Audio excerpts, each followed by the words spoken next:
أعوذ بالله من الشيطان الرجيم بسم الله الرحمن الرحيم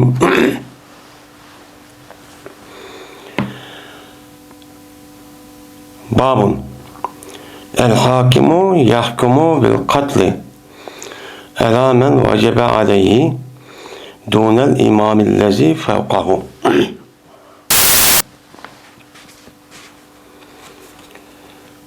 Bu bir baptır.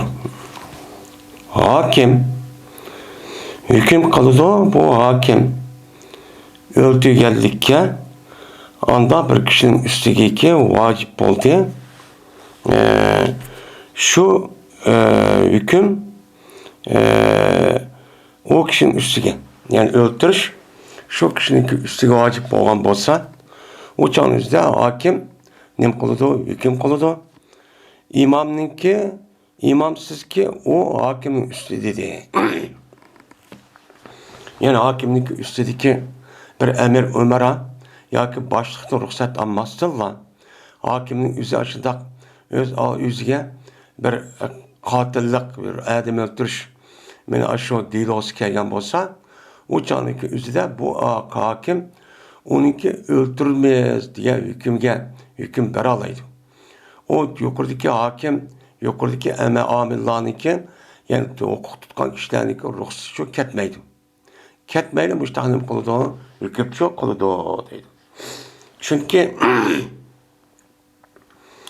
bu hakim, bu sotçu olan adam, yani sotçu, o devlet tarafından, şu yukarıki hukuk kişiler tarafından, yani emir ya halife ya ki vezir, uzura, müşrik tarafından o adamların yüzünü, bana müşrik kanunu asasen bu adam müşrik hüküm kılıdı, depnim kılıdı, müşrik şu bekledim.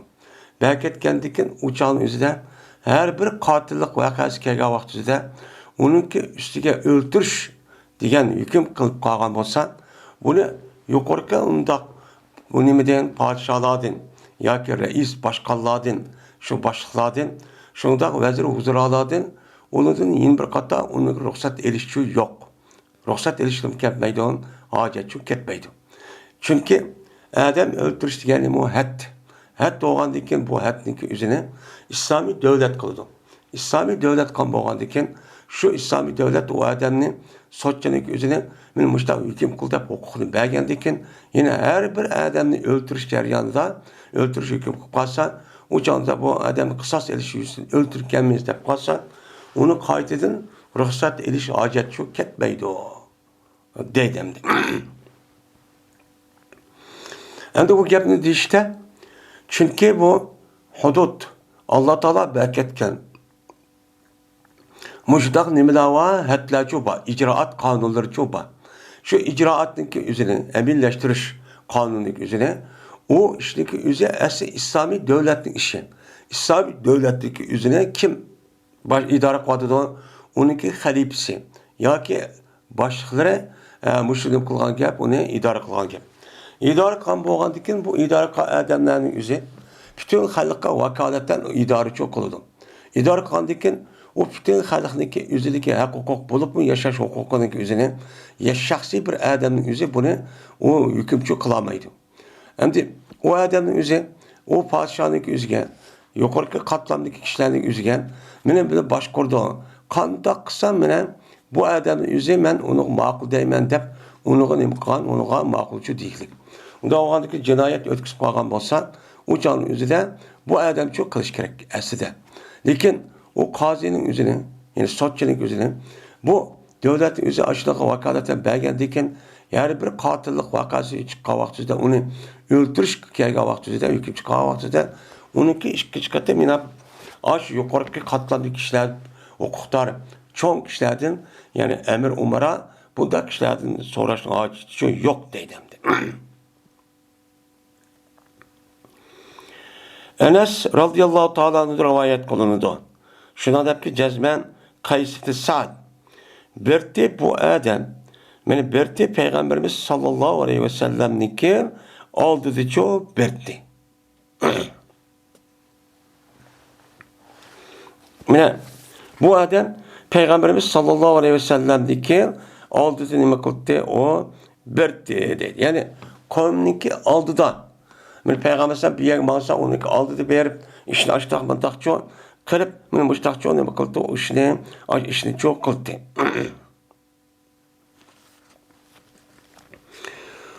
Bundaq qilishning o'zi mana shuratning, ya'ni soqchilarniki yoki soqchi, ya'ni yaqin yoki muhofizat qisminiki sohiblarniki o'rnida edi, amirdi. Yani hozir amir bo'lgan odamniki uniki nimasi bor, uni qo'g'daydigan ashtaq alayida nimalar bor, uniki soqchilarcha qo'g'daydigan qo'g'dag'ichilarcha bor. Shu qo'g'dag'ichilarning o'zi bu amir bo'lgan odamniki o'ziga hozir davrning o'zida meni oldida berib, meni mayad mandaq ishkan, andaqkan, meni mandaqkan tahdid borkan, yo'qkan, xotirjamkan deb u ishni cho'q qildi. Qilgandiki shuning o'rnida meni Qays ibn Sa'd degan odam payg'ambar alayhissalatu vasallam zamonida meni oldiga berib, oldida ashtaq nim qildi, ishlarni qilib, mushtaq qilgan ish cho'q botdi deydimdi. Anda o'g'andikin Peygamber Aleyhisselatü Vesselam'nınki aldıqlar, meni aldıdı menip, o işteki qandaq qanını belki başta qıldığan boğandikin, Peygamber Aleyhisselatü Vesselam o zatın üzüge, men onu çok birikdik. Belgendikin şu canını alaydı kayıttan, meni ona andaqıptı, yaman mındaqıptı, mez yamayatı tehdit varken, ya mındaqken, dep bundaq nem kılışta kayıtıdın, nem kılmaydı, Peygamber Aleyhisselam ruhsatçı sormaydı. Sormaydı çoğu, onu çok berdi, oğunu belgen boğandikin. Anda oğandikin, meni soçu oğa adamның üzüge, bir adamның üstüden muşundaq öldürüş, meni muştaq hüküm çıqqa vaqtisidan, yani qaytidin, meni muştaq çoğu, nemi qilish kerak, yani muştaq hükümni so'rash kerak, degan gapning nemisi yo'q, ehtiyoji yo'q. O adam, oqini bergandikin, eğer qonunga tushib, rasmiy ya ixro qilib, ya guvochi tepilgan amanamlar, unuga meni öldürüş kerak. Dep işte nim kılalaydı o, hüküm çok kılıdı o, deydemdi.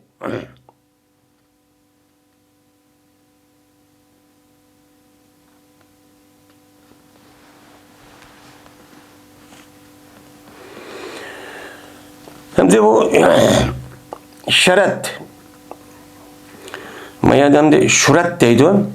Şurat degen gapning özü şurtatun degen nima o gap. Şurtatun degan gapning o'zi bu nima uniki jam'isi shurat keladi, uniga nisbatlagan vaqtida shurati cho deydi. Buni asli nima alomat degan gap, asli shurt sharit deb kelsa belgan degan gap qiladi. Buni o'zini shu vaqt o'zida ishlatgan vaqtida buni amirniki, ya'ni ash xalifa boshliqlarniki, uniki yordamchilari, ya'ni soqchi deydi, hozirgi shurti deydi hozir. Mana mushuni deydi, uni shurat, yani shurti, shurtatun şu deydi. Yani demek, benim muşundaq iş Peygamber sallallahu barken başlanıp kılganda, keyinki devrimizde emir umaralarınki aşıda qoğdug'uchilari, muhafizat qoğdaydigan aşaq saqchilari çok barken. Benim muşu bunu qoğdab baş aldıda, men tahdid bana aya deb mani qil degan vaqtimizda, o'chog'imizda onun çok ruxsat çok almaydi. Şunu deb qozim ashtahni qildi, hükümni çok qildi. Alayda bir qator huquqiylarga so'rashning nemisi yo'q, hojati yo'q deydimdi.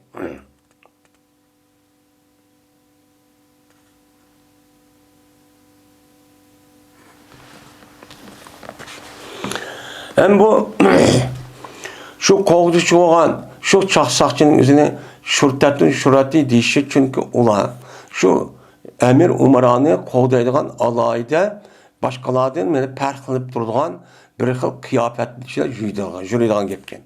Shu e'tibordan bular alomatlar, belgilar degan ma'noga kirib, keyin bizning Uyg'ur tilida soqchi deydigan, shu soqchiniki ayrim bir nimasi bor, kiyimi bor.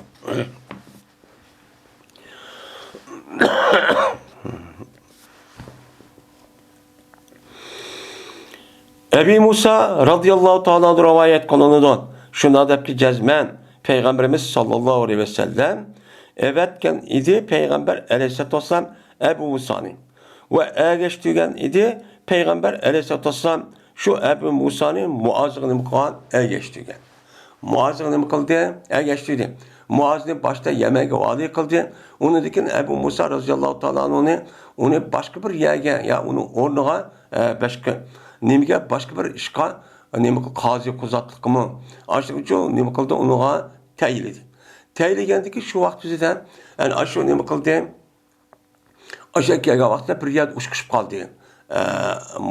Nima shu nimaniki Muaz roziyallohu taoloning as-suruni uzgan. Men u nimiz tövəndi keladi. Kelgandan keyin shuning bilan tövəndi keladi. Kelgandan keyin aşağıda bir Yahudining isi asl musulmon bo'lib dinni yenib ketgan. Ketgandan keyin bu odamni ish bog'lab qo'ydinglar degandan keyin bu boshda shundoq musulmon bo'lgan. Keyin endi yenib oldi, shon qilib qo'ydi degan vaqtida shu chog'da nima degan? Buniki hukmi o'ltirish. Alloh Rasuli o'ltirish. Buni o'ltiring deb o'ltirayotgan. Shu chog'ning o'zida meni bu zotning o'zi buni o'ltirishga hukm qilishda meni yuqorqi amir, ya'ni boshliq bo'lgan payg'ambar alayhisolatu vasallam nima qilgan? So'ramagan. So'rmagan qonun bo'yicha men murtadning o'zini o'ltiramiz degan qonunga asosan uncha o'ltirgan. Yine Ebu Musa roziyallohu taolo rivoyat qilingan. Jazman bir adam Müslüman bo'lgan edi, u adam andiki Müslüman bo'lgandiki Yahudi bo'lib ketdi deydi. Yahudi yenib ketdi deydi. Shu ular keldi. Shu Ebu Musa roziyallohu taoloning Muaz ibn Jabal. Muaz ibn Jabal çok keldi. Vallahi ki men bu Muaz Ebu Musa'nınki kaşıdıcı idi. Ya ki o adam Ebu Musa'nın kaşıdıcı idi. Ama ya da Ebu Musa'ga Muaz ibn Jabal keldi degan qaranchaqdan başta Ebu Musa'nı evetip keyin Muaz roziyallohu taolo evetkenken anında endi. Ergashdi şu Musa'ga Muaz'ni Muaz'ı kim keldi degan gap. Biz endi ergashdi Ebu Musa'ga Muaz'ni depdik. Ya Ebu Musa'nı Muaz'ga depdik. Asli Ebu Musa baştayken ondaki Muaz gipti. Şuna dedi Ebu Musa, nima muşilese, nima diyaza, nima bu bundak turdu bu, nima kılık bu, diye vaktizden dedi, hem de o şu yedeki Muaz geldi şu Ebu Musa'ga, Muaz Cebel geldi. O adam olsa Ebu Musa'nın kaşı dedi. Şuna dedi Ebu Musa, bu başta Müslüman boğan, anladıyken bu Yahudi hükketti. Şunu bağlap koyduk diyendiyken dedi Muaz ibn Cebel, la aciso oltumayman, hatta ki 13'ü öldürgeyme.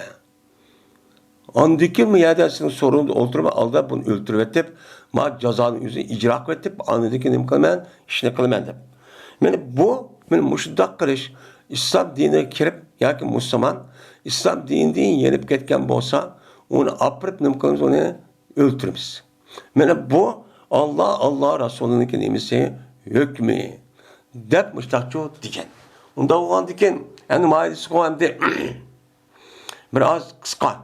Yani o yılki yukarıda babda öttük, yani babu tövbetil murteddin, istidabetil murteddin diye babda.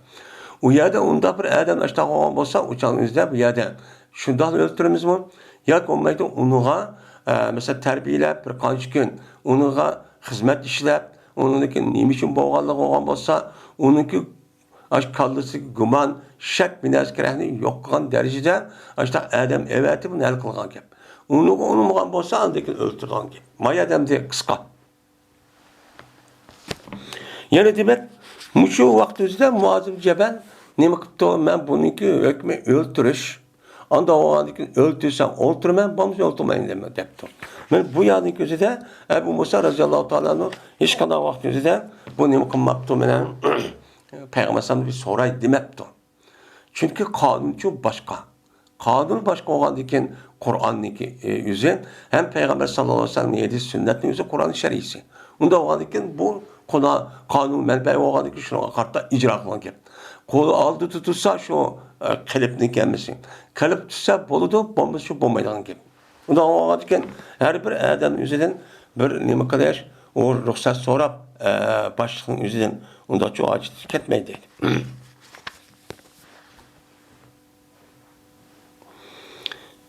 Babun. Bu bir bobdir.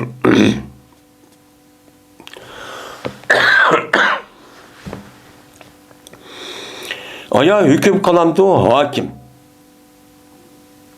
Yoki petva veramdı bir adam. Va ol ki o adam açığı kelgichidir. G'azabondir. Yani g'azab qiluvchidir. G'azab qilib açığı kelgan vaqtida men sotchi o adam hüküm qilib, "Man andoq qilamiz, mandoq qilamiz" demdi. Shuningdek bir adamdan fatvo so'ragan bo'lsa, fatvo so'rash jarayonida so'ralgan yiliqi ahli ilm bo'lgan odamning ochiq kelgan vaqtida u uni fatvo berishga bo'lamdi, bo'lmamdi. Fatvo berishga bo'lamdi, bo'lmamdi. Mushim ustiga nima bab. Uchun nima qilmaydi, bo'lmaydi. Chunki ochiq keldi degan gap aslida bir odamning ustiga hukm qilish yoki fatvo berish o'zi bu odatga narsa emas. Qoziniki, sotchiniki bir odamni hukm qilib, andoq qilamiz, mandoq qilamiz, andoqkan, mandoqkan deyishniki o'zi hargiz odatga bir ish emas. Ham o odamniki mana hayoti bilan, shunday mol-mulk bilan, haq bilan nohaqniki o'ttirsida nima qilgan ish o belgilaydigan ish. Shuningdek fatvo bergan odamning o'zi bu odatga bir odamchi ishni qilmaydi. Bu Qur'on hadisini asos qilib, shu ichidagi bo'lgan tushunchaga asosan, mana Qur'onga vakolatan, ya'ni Allohning Rasuliga vakolatan u gapni deydigan gap. Degandan ya'ni bu odamniki o'zi mana normal, noyatbek rohat bir holatda mushtaq nima qilish kerak, o'chamizdan hukm qilish kerak, ham fatvo olish kerak.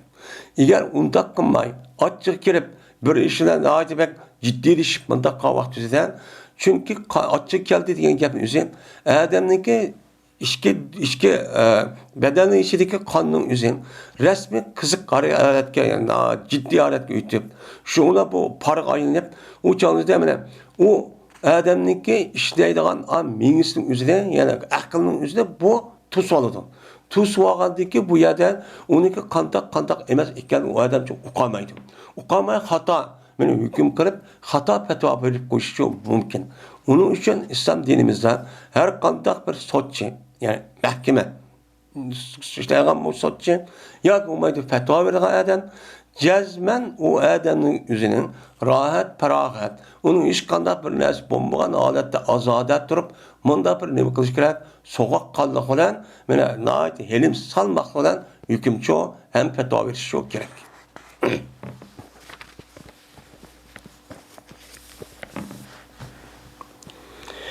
Ebu Bekir'e radıyallahu ta'ala rivayet kılındı. Dedi Ebu Bekir'e. Yazdı Ebu Bekir'e yüzdeki oğluğa. Ve boğan idi bu oğlu Secistan degen yerde idi. Secistan degen hazırlıkta yani İran'daki, Pakistan ile İran'daki Çiğristan iki devletindeki ikisi. Secistan dediğin nimeler? Bolistan. Aşko nimeler aşağı yaşaydı bir bilinci. Nime o? Boluş, ne diyeyimiz yalakı? Afgan'daki nimesi yeni bir millet var. Şu milletteki üzeri aşağı nime kullanırken Bolişlar deydi. Pakistan'daki Bolistan deydi ama İran'daki Zahidan'da yaşayan nimenin rayonunun üzerine yani Sicilstan, Boliştan deyip aşağı çok ataydı. Şu anki üzge Ebu Bekir'nin oğlunun üzü şu iken. Yani demek İslam dinin sahabenin devrinin üzerinde bu esri Pakistan'daki yani uçan Pakistan yok. Hindistan'ın çıkışı bağın gibi. Mesela çok bağın gibi. Şu idi. Şunu da şurada hep mektup yaz diye ki sen hüküm kılma iki adamın ki oturursan var ol ki sen ne mi dursan açığın kelgiçi doğru.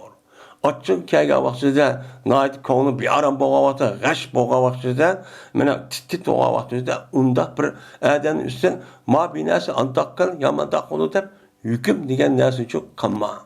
Chunki bu to'g'ri bir adil bir hukm qilishga bu undaq bir holatning o'zi ochiq kelishning o'zi bu nima qiladi? To'sqinlik qiladi. Degandan undan bo'lmaydi. Chunki nimishqa? Chunki men Peygamberimiz sallallahu aleyhi ve sellem'den anılgan idim. Deydi Peygamber gezmen mene hakem boğa adam iki adamın üstüde iki adamın otursa hüküm koymasın. Var ol ki o adam nemi o adamın üzeri açık gelgiçi. Açık gelgen halatda herkes hakim boğa adam iki adam otursa ondan hüküm kılçıp bombaydı o. De Peygamber aleyhissalatu vesselam mene kazi kuzaklarının üstündeki bir kandak buluş. Hüküm kılganda kandak buluş doğruluk Peygamber'e başladı iken. Diyen boğandaki sen şikayetten oturup hüküm kurmakçı olsan herkes açın ya vaxtida öyle kap bulup ya başka işte kap bulup ya o başka işlerde kap bulup onun için o sot kılgan yerge çıkıp onu hüküm kurup onda bir işini çok kılma. Soğuk kalı bilen rahat aşıdak nimene salmaklık müştak kadem bilen nim kılışın gerek müştak ağada tuturup onu hüküm çok kılışın gerek. Demişler mektup yollap diken. Yani demek kazi olsun ya ki mufti olsun müştak çok kılışı çok gerek. Çünkü her konuda işindeki asas çatığı açık gazaptin keledi. Açıktın. Şoma Peygamber aleyhissalatu vesselam yüzündeki bir edisinden bir adam kirip ya Resulallah vesiyet kısına diyen la tağzap. Yeni çoğuduysa yeni la tağzap. Yeni çoğuduysa yeni la tağzap 3 kat açı diyen. Çünkü muş ailenin buzuluşu. Bal vakının ve onundan başka kişilerin göre oturdu boğan münasibetin gereklişi. Ve onundan başka devlet müşten buluştun. Asas demişsen muş açıktın keledi. Gazap dikel birbirisi açıkçası vakırıp, cakırıp. Şu vaktimizde derhal o tarafının yüzü bulup mu ailenin içinde erdin yüzü vakırıp, cakırıp gelse ayol şık duruş gerek. Onun karttan ben ben pastorat diyeyim, dep o kişinin yüzüne okşaştırıp onu vakırsa ağırdan beri nem kılandı ki ikisini oturda tekimi kümülsüz o işler vücudu çıkıp ahırı ikisi andaki nem kılan kep andayım acır şipetan kep. Anladaki bir mezgildeki anladaki müştak kıyıfta andaki vay açığımız yok tutulamay özümüzden men müştak depseptim ben. Dep andı biçare adamın yüzü anladaki kandaklan kep andayım onun bunu kaşırıp uşağında petva bir bakkan bolsun dedim. Müştaklan kep. Şundak başka işlerin asas. Men kişilerin oturuzdaki aşu münasebetindeki asas bozuşun bir kısmı demem o. Muşu gazaptan keledi. Şoňa Peygamber aleyhissalatu vesselam aşu yamanlık eskelerindeki asas buzulup geçişlik asas demişsen gazaptan boğandıki şoňa Peygamber sallam ýerek adam micazlar çus mükemmel deymen nayt açyk yaman. Şoňa Peygamber sallam o adam nispeten en toğry işten nime kılmaksın gerek. Bir işin üzü açyk gelmesi gerek. Herkes vakırıp, çakırıp, onda gazap kılıp, onda çok kılmasın gerek. Dep açtak şu vesiyet kıldıkken. Onda o iken bu bir adamın üstüde andak ya öldürüş ya öldürmezsek o adam maaşlı andak kılsa andak kılsa bu. O muftiniki andak petva işinizden Allah'ın Resul vakadete yapkan diken o adamın üstüne salmak çok bu iş gerek. Uydu kapıp çıkıp uyadım kısa. Ya yolda uyabiyandım kılıp ya şu yanın üstüne açık ayağı alıp kılması gerek. İşte rahat, açtak yüzü daha etibek, azade, rahat, kol hoş. Manda bir halet buluş. Anladı ki meni resmini kılıda işleydi. Bu şu an o açıklıkı özü kanı özü bıraktı meni itivasa. Açık geldim şu yüzü okumaydı. Çünkü meni ki mesela yaraka. Onun ki özü beşimizin töpük çıkandıkken uçağın özü meni ki doğru bir şekilde işleşti. Tuz olarak.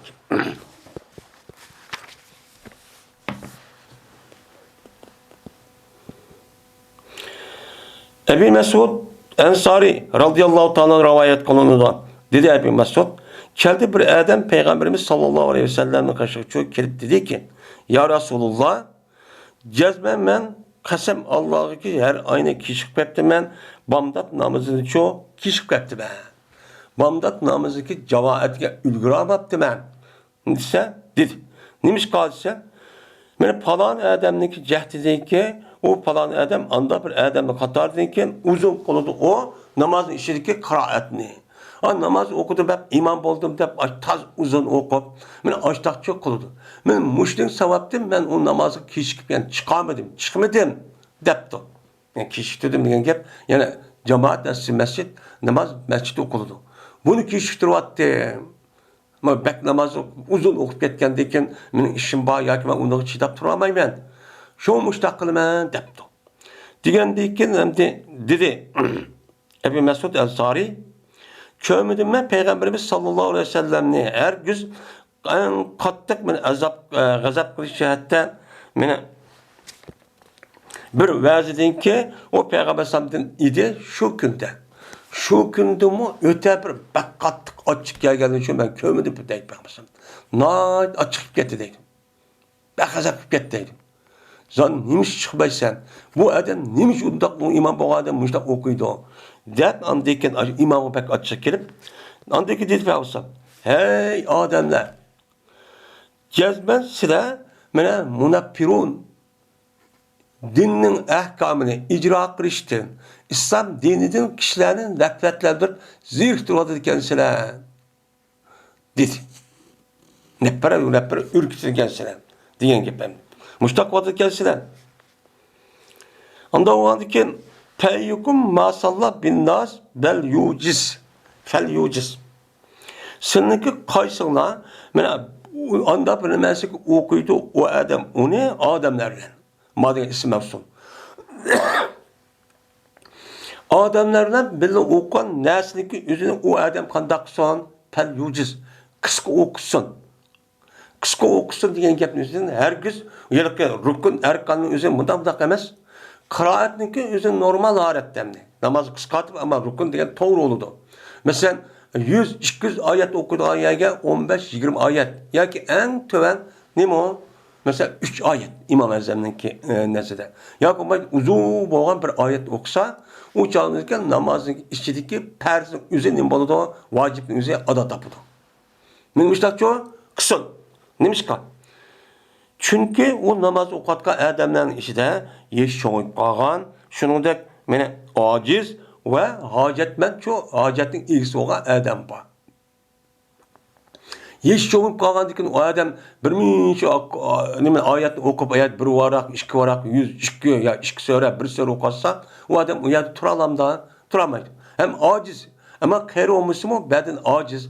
Müştabir yani kesen, işte bir adam bulmuş mümkün. Hem o adamınki o yerde, o adamdan işiden haceti var.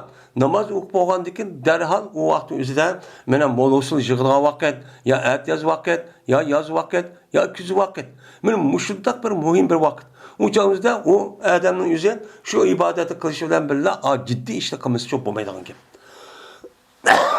Doğru ki sılının işçiliğinden bir adam bilen namaz okusa, yani imam bilen namaz nem kıptı, adam bilen bir imam namaz çok ok biripti. Okuğa adamıge şu imamga nispetten namaz kıska okusa deydi. Ama o adam kandaklıda o adam eğer yalğız okukan bolsa üzünün işi. Mene keşke şu okumda üzünü neme kısa. Mene bir para, iki para okumda, ya 3-4 sure okumda, ya 200-300 ayet okumda, ya az okumda o üzün işi. Ama bir cemaatke imam boğa adam üzün, cemaat bilen bu adamın otururken münasebet bu şu. Aldı bilen üzün emez, üzdeki kıraatın tas çıraylı yok oku aldım emez. Mene o doğru emdi. Cemaat şu karap okuş gerek. Cemaat yani kayırla bağımı, yaş kandak adamla bağım, acetmen mi, aciz adam bağımı deyip, şu adamlarınki rayı kayıp, şu adamın emri ahval karap okupasın. Eğer onun için maaşıdak yaşla ya karıp kalganlar, acıda acetmen adam bolsun, ya ki o nimemez, o canlıda acetmen adamların üzerine mühim bir vakitçu emez. O canlıda adamın taz namazı okup acıda kısa onu külüp kalgan. O canlı okusumaydı. Ama ondan çok okumuşsun. De Peygamber açık gelip, undak açık gelip bunu kürüp bakmagan deydi. Açık kılıp men muş gapni nima qildim dedi deydi. Endi demek endi Maidesda Peygamber aleyhissalatu vassalam men muşda bir vaqa bo'lgan vaqtida unugan Peygamber dedi açık dedi. Unda o'g'adikin mushda qozi, quzzatlar yoki muftilarning o'zi açık kelsa mushda gap qilib bo'ladi degan gap chiqadi. Lekin ba'zi ulamolar mushu qilib bo'ladi deydi. Lekin bazı ulamalarımız, köp sadık ağlarımız, Peygamber aleyhissalatü vesselam yüz peygamber boğandı iken, peygamber buluş itibaren Allah Teala bu zatın üzerine mundaq bir hata bulmaydıgan bir gap koyuşunu Allah nim kıldı, saklaydı. Saklagan boğandı iken bu işin üzerine kimi xas? Peygamber sana xas. Xas boğandı iken andık peygamber sana müştaq dep qağa adam aştaq kısı bolam da hata işini çok koyduğun gibi. Dep bundan nim kıldı, oğa cevapçı berdi.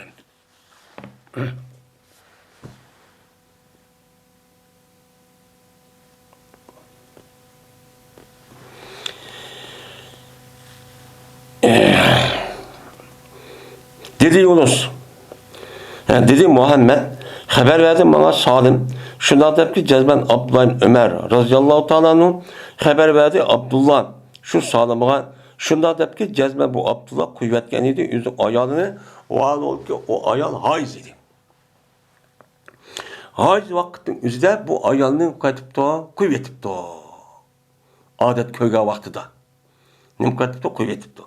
Şuna bu gepnin üzerine Ömer radıyallahu ta'ala peygamber sallallahu deydi. Ömer hem de o atısı olgan diken, benim oğlum başta kayıtıp da. Diyen diken, şuna açık geldi peygamber aleyhisselatü vesselam, benim bu işte naydı gayz, bek açık gitti deydi.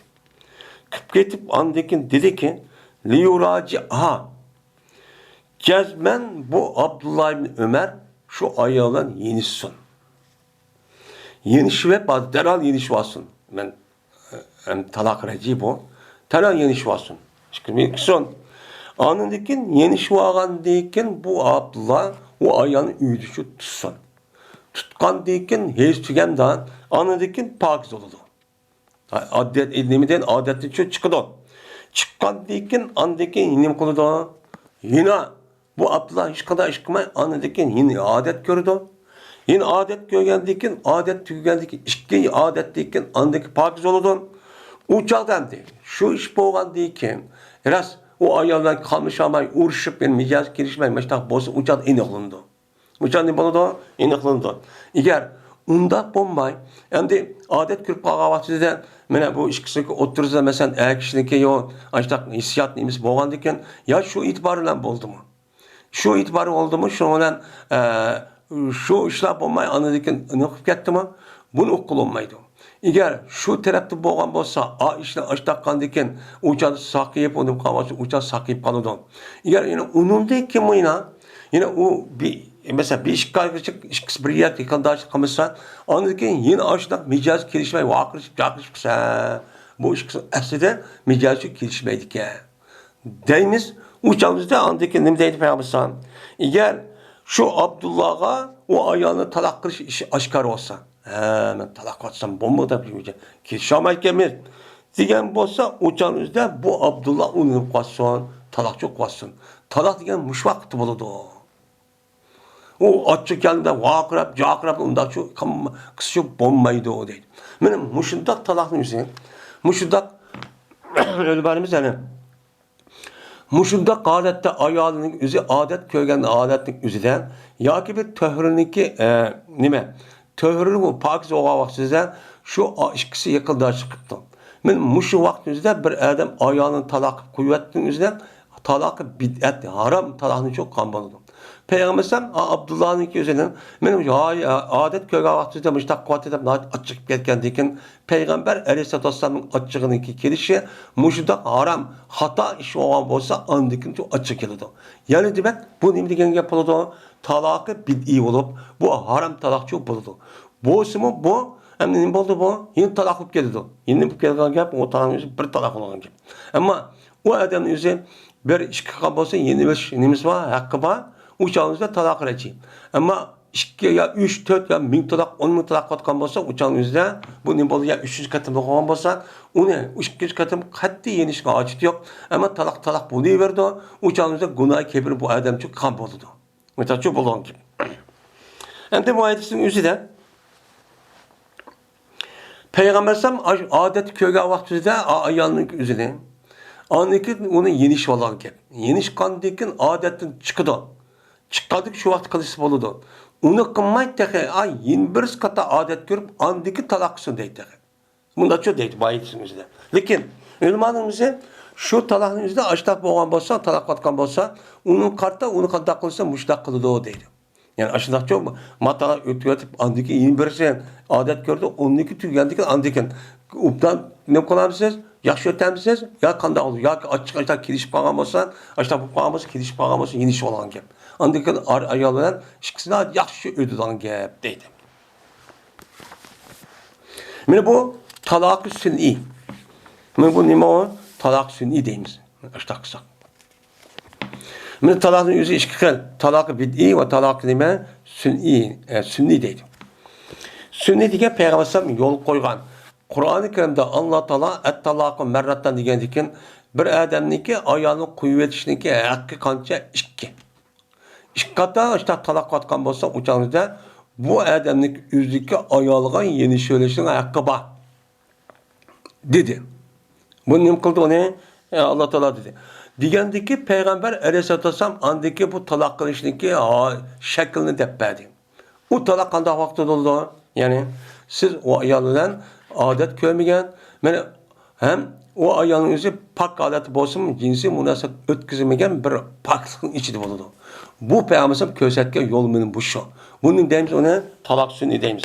U yo'ldan boshqa bir talaqni qilib qolgan bo'lsa, o'changizdan talaq bid'at bo'lib, harom talaq bo'ladi, ammo bu harom talaqning o'zi rasmiy bo'ladi. Harom bo'lgandek bo'lmaydi emas, rasmiy bo'ladi. O'chang bo'lib ketadi.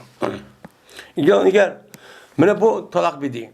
Ondan keyin bu talaq bid'i'ni bir odam o'zi ayolini 3, 10, 20, 30 deb og'zini chiqarib 1000 talaq qildim, 10 talaq qildim deb açtaq deyishingiz bu talaq bid'i, bu haram talaq. Ağır derecede bu adam gunohi kabira çok kan bo'ladi. Endi shunday bo'lsa bo'lamda bu deyverdi. Çünkü o adamın ihtiyacı yüzdeki ayağını acırışıp geçsem 1000 talak, 10 talak emas. Allah Teala Kur'an-ı Kerim'de eğer kişideki talak popunun yeni verilişindeki hakkı 2 dedim. 3 boğan dikin anı yeni verilişi hakkı yok. Hatta yok onu dikin eğer yenip kalsa o adamın özü o ayağından yeni karışım ihtimal olan olsa, köngülü olan olsa o canlısı bu ayağın 2 bir adamın ayak tegidi o. İddet tuşkan dikin, onu dikin o adam bilen yani halaluş bahsedilmez. O adam bilen mengü ütüp getey dep açtak niyet tegidi o. Tekken dikin o adamla kalmışamaydı o. Kalmışamaydı öz ihtiyarına yenişip getidi o. Ondaki bu adam iti tutuştu. Anı dikin bu birinci yerici bir katın birinci katın tekken andaki yanıdı. Uçal yolcuymuş o.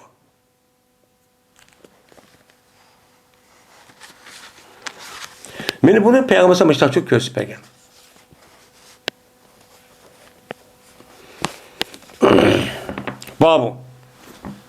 Babın. Bu bir babdır. Bir adamiki köse, ne demek? Yani Peygamber Sallallahu şu gapni deyiş arkalık nait açık gitti.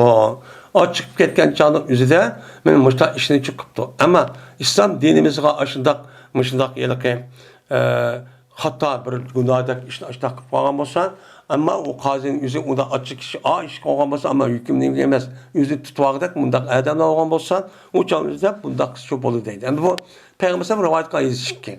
Birisi Ebu Bekir'ninki kanın yüzüdek diyen gep. Açık olgan alatta sen onda hüküm kılma diyen gep. Yani maaşıksı Peygamber Sallallahu yüzü çok kan. Şu ölüm anımız Peygamber Sallallahu bu kanın yüzü khas. Ama biz Ebu Bekir'nin gepini tuşarken bir adam gep. Petva ya ki hüküm kılışın yüzüde her gün açık yağda çok kısa bombaydı o deydi. Babın. Bu bir babdır.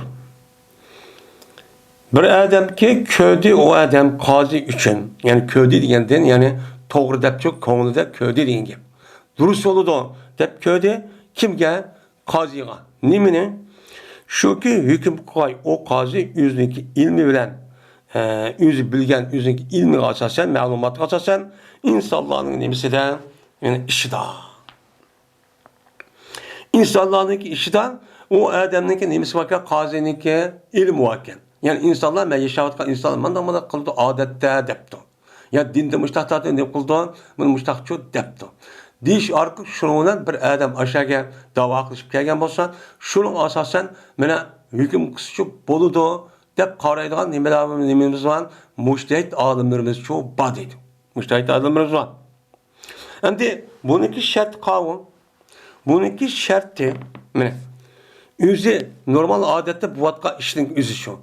Bunu qarab andikin Kur'an'da Müslüman bolgandikin men bu Kur'an boyunca emel qildi deb şu ma'lumotga asosan o adam yeni bir adam akirib unda qilmasdinlar şu orqali nima qilsa bo'ladi hukmchi bo'ladi. Qandaq chog'da qachoniki qo'rqmasa o adam gumondan va tuhmat tushib qolishdi.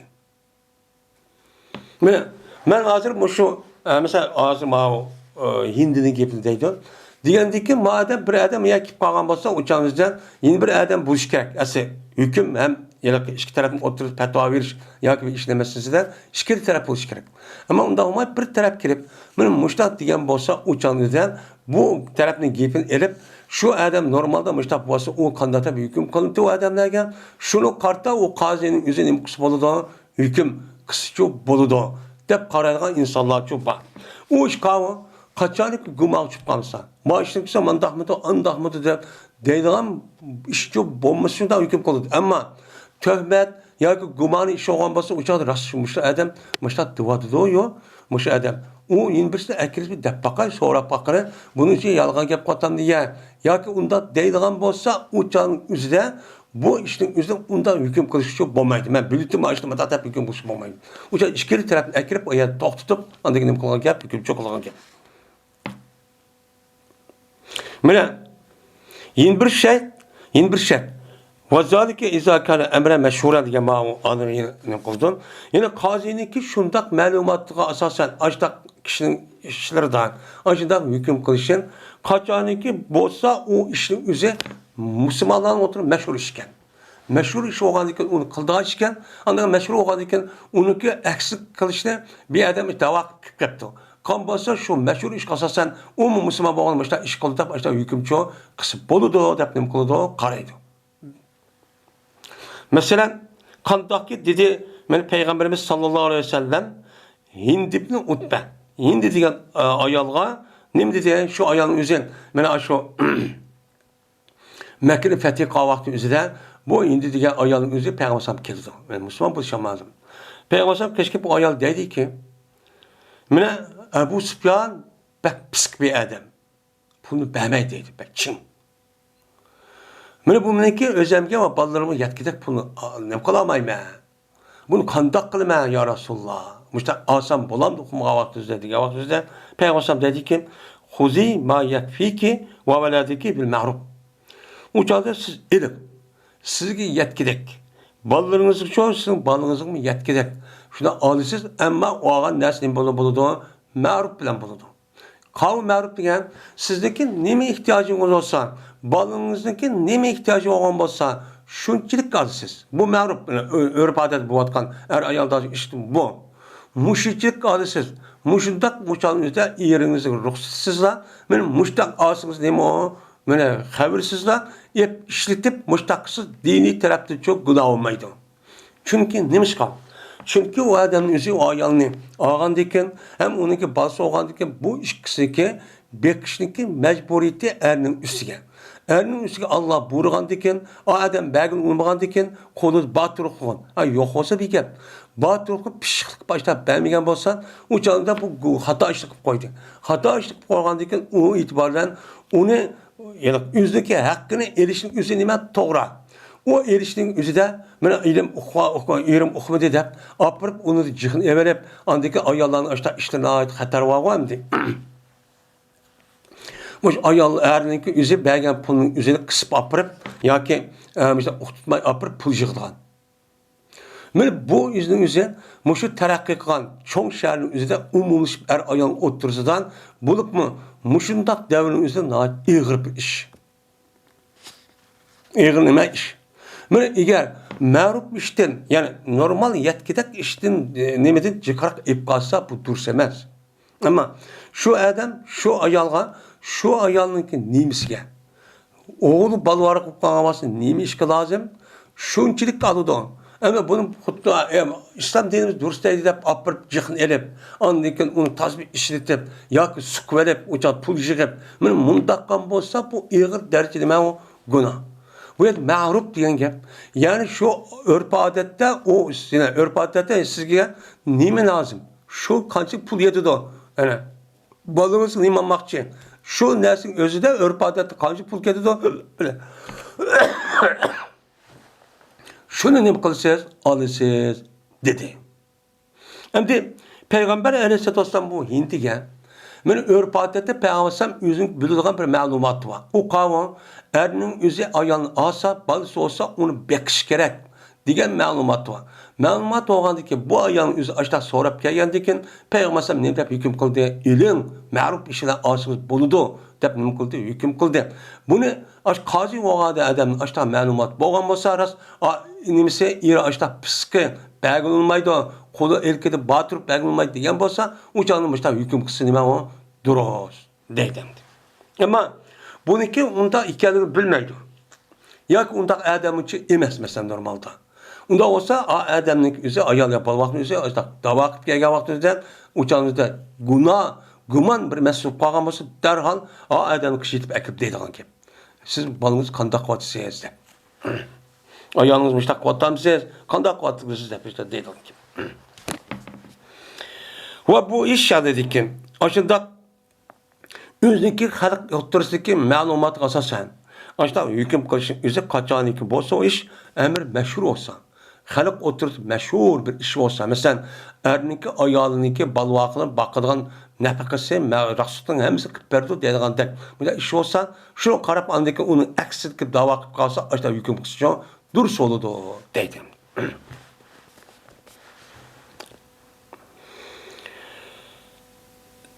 Zöhriydi rivoyat qilinadi. Dedi Zöhri. Hiris bayon qilib mana Urva shunday debdi jazman Oisha roziyallohu ta'ala anha dedi Oysha. Keldi Hind binti Utbat ibn Rabi'a. Kelib payg'ambar dediki, "Ya Rasululloh, qasam Allohga bo'lmagan edi zaminning ustida.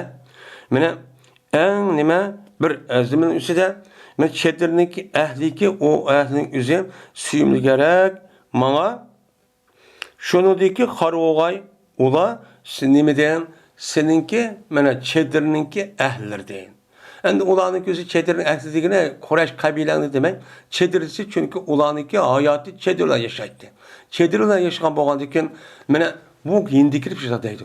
"Ya Rasululloh, burun degan islom diniga kirishdan burun mushu ahli chetirning ichi yashaygan odamlarning ichidan eng suyum bo'lgan ishim nima desa, seninki tarafida bo'lgan musulmonlarniki mushtaq qarolib, izilib, mushtaq qilishdan bak suyunibman deydi. Bak qo'shildim. Endi وما أشبه اليوم على ظهر الأرض أهل خبائل أحب إلي أن يعود من أهل خبالك depti.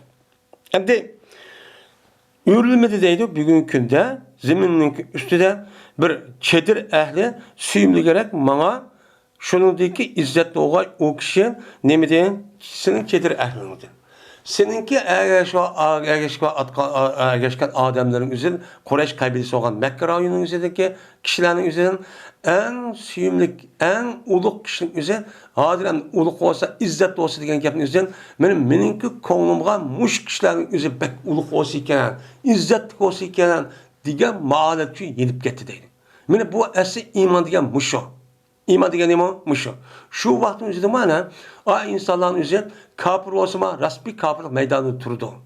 Musulmon bo'lsa, musulmon bo'lgandan keyin rasmiy yüz tavalla va tavarra. Undan boshqa buyurgan nimani buyurgan hammani asli vujudida amal qilgan ota jin bo'lgan. Kafir bo'lsa jin, musulmon bo'lsa rasmiy jin bo'lgan. Mana uni degandek. Endi hozir kunimiz uchun Müslümanla karşısa, sen Müslüman emesine gidilse bir qarab, bazı qılıqlar qarab, bu Müslüman adam bu da qınmaydı diyen qarab, uçanızı Müslüman emes deydiğen gap. Yeni bir taraflar vardı ki ben Müslüman deyip ketip bağlan. İşte bazı da oy deyip. Onu qarab nima qilgan gap ben Müslüman deydiğen. İşte iki taraf. İşte şu bulan gap. Bu nima o? Ya o taraf ya bu taraf indik emes meydanı. Yani bulup mazır devrini gidelim. Andaki dedi bu ayol. Peygamber Samga kaşı kirip ben de o Mekke'nin fethi kavakti gap yaptı. Buron seninki şu ehliniki sen tarafta adamın yüzüne bek xarlaştım, bek yaxşı gördüm. Hem de hadir izzetlik oluştunki yüzüne bek yaxşı görüp kettim. İmanın sebebi deyin depti. İman esmiş o. Müstakılan ki. Andaki dedi hindi Cezmen Ebu Süfyan diye adam reculun missikun depti. Mesela ne kadar imsak diye tuttu dediğin gibi. Bu Ebu Süfyan bek tutmak için psikade. Kolu düştü ma, düşkendeki tapam şu hani ayağında olsa bir gap. Kolu kirip kaldı mı kırıkenden bek kim tutmalı değil. İhtiyaç olsun bek olmayı değil. Mesela bir adam Ayol bana bir günah olamdı şu ki men yiyeymen, ağaymen, taam kılıp ağaymen, anda bilmezsedin ki onun için idi, onun için. Yani onunki mal mulk eden, men taam kılıp ağaymen, meniki nimemge, meniki ballarımızga. Mening balvaq bizim ailemizga. Yani men o balvaqni mushtaq narsa kerakni o'ziga, men u ega bo'lgan ash ma'lumotniki o'zidan men undan taom yeyman, mushtaq ishlataman, taom yeyman deb men mushtaq bir narsa kerak, yani pul bir narsa kerak olsam meni gunoh bo'lamdi, bo'lmamdi. Bu ayol nihoyatda yalaqi bek zeki ayol bo'lgan ekan, mush cho'ng masala so'rayotgan ekan. Degandan keyin dedi Payg'ambar o ayolga La harace aleyk en tut'imihim min ma'rufin debdi. Yok sizge günah olmaydı. Şu ki ağaysızsız, tam belgesiz ulağa ma'ruf işte. Şu Ebu Süfyan'ınki, Medine'ninki, aç ballarınızın yetkidek miktarda. Yani hazır olsa hazır. Bugünkü olsa bugünkü ya. Ertesi olmaz. Özgürlük karışı mümkün. Şu vakti yüzde bir ay olsun şu. Muşayın içinde sizin məruf bolğan qançılıq yedi o. Şu karta onu cık aldım dep onu buzuk bundak emas. Şuluk yetkidek miktarda açtaq alsınız o yerinizninki. Ebu Süfyan ruxsatsız bu nim boladı o siz günah olmaydı o. Nimiş günah olmaydı o? Çünkü o adamniki ayağını bekşin bal vaqıllığını resmi yüzü pul olmasa kısıp koyan bir gel. Ama pul durakını Ebu Süfyan'da açtaq katta. Yani Mekmiş'in nimse o başlığı o. Başka konuldaki bay o. Bay olgandaki şunu kartta sıkı algan bolsan, siz onu karşı mağrup şekilde algan bolsa siz şu günah olmaydı o. Onu ben o durusu o deydim. Yani demek Peygamber Aleyhisselatü Vesselam beni bu Hindi'ninki yüzü kelip bana yaptı degandeki man Ebu Süfyan ekyasun bil kelolaman demedi. Demek Peygamber Sallallahu Müslüman bolğandan keyin Müslüman degan muşni bildi deb, şu ma'lumotga asosan ham Abu Sufyan pisiq ekanini bildi deb, shuni qarta andiki mushtaq qilsangiz bo'ladi deb nim qildi, hukm chiqildi. Meni mushtaq bo'lsa nim bo'ladi, durustchi bo'ladi. Ham budan o'zi Uyg'urlar nima, shu yerlik jamiyatda nima ekan, o mashhur ekan. Mashhur bo'lgan bo'lsa shu odamni qanday qiladigan, uni qarta andi buni bir odam da'vo qilib kelgan bo'lsa, shuni qarta hukm qilsa bo'ladi, bir tarafli holatda deydi. Eğer onu bilmeyin,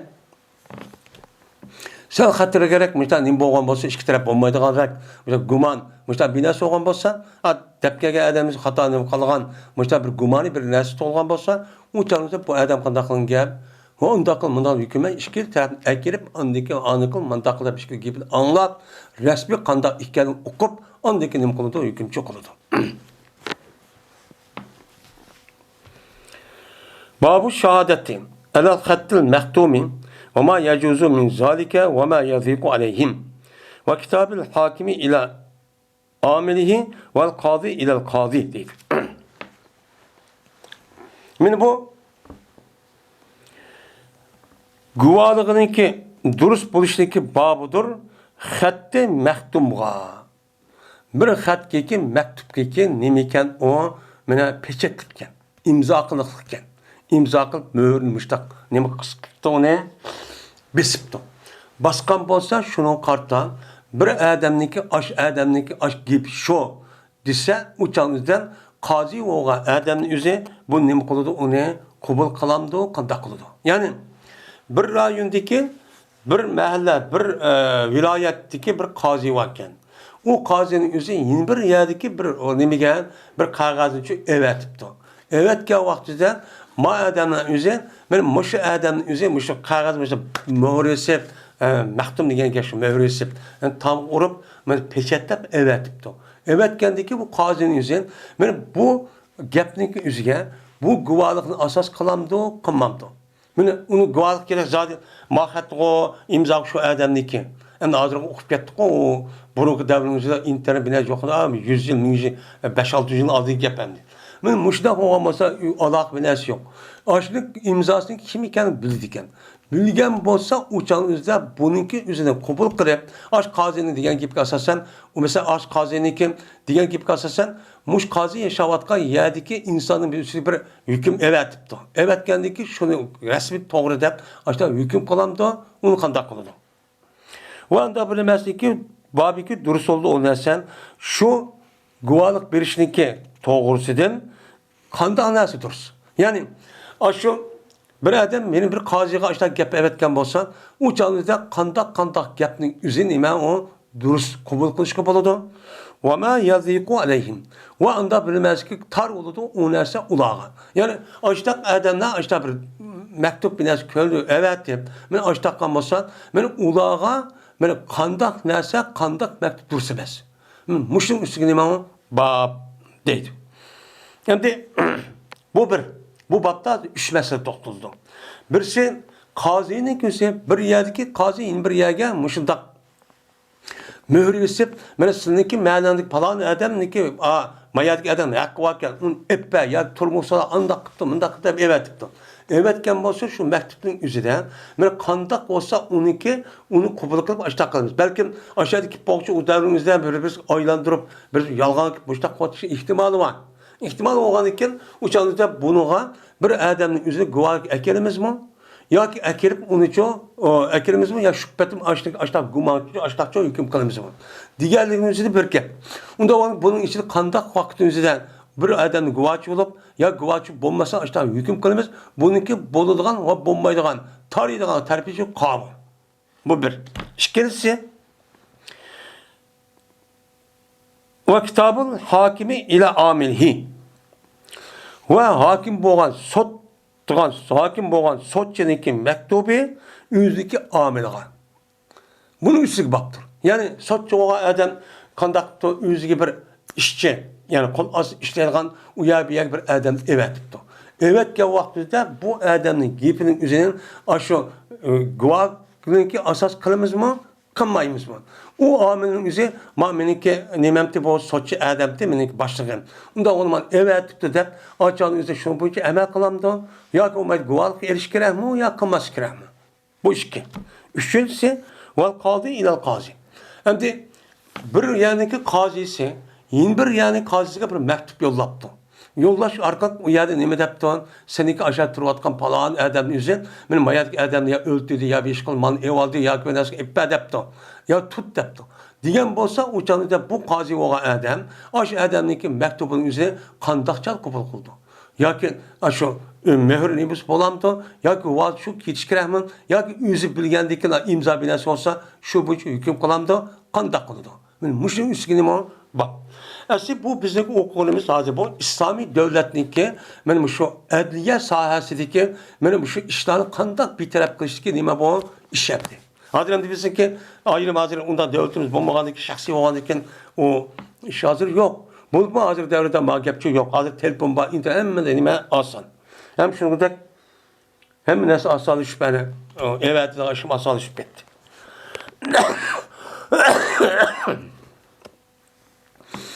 Yeni şundak bolsa mı lekin şu vakt üzerinden yani hazır devrin üzerinden yeni muşundak niminin meselelerini üzerine alay dikkat kabul kılan gibi.